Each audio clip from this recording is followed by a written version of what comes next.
Right, now I've ridden out into the high peak, the back of beyond, and I just wanted to show you a couple of things I've done to the bike, if anyone's interested.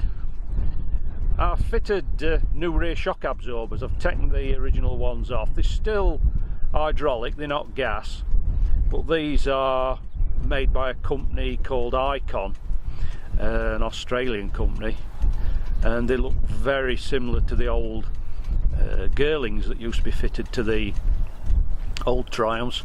Black body, chrome spring, but unlike the originals, you can adjust the preload like you can on the originals, but you can also adjust the rebound on them. There's a little adjusting wheel. My thumb's in the way.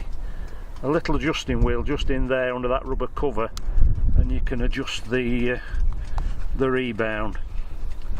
So yeah, I'm quite impressed with them. I think they're very nice quality. Very nice shock absorbers indeed, and seem to do a good job. Now, all the modifications I've made to my bike have all generally been in keeping with the looks of a late 60s Bonneville, trying not to make it look too drastically unlike an original bike, but that went out the window over Christmas because I saw these on the internet. So as you can see, if I can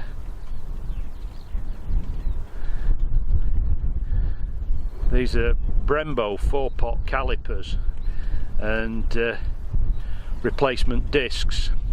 These are 340mm discs rather than the 310 diameter discs that are fitted as standard, and the improvement in stopping power is phenomenal. They really do pull you up, and I think personally they look rather nice.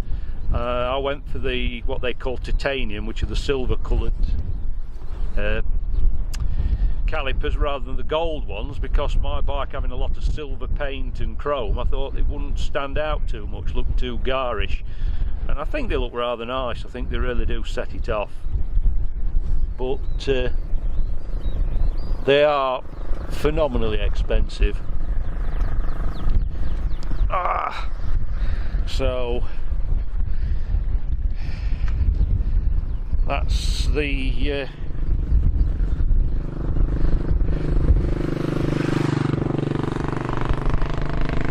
that's the disc brakes that I've now got fitted. I've got a set of uprated fork springs that I've got to fit when I get round to it. They should be in it next couple of weeks, I think, but I want to strip them down completely and put fresh oil in just to be on the safe side. Yeah, so that's about the lot. So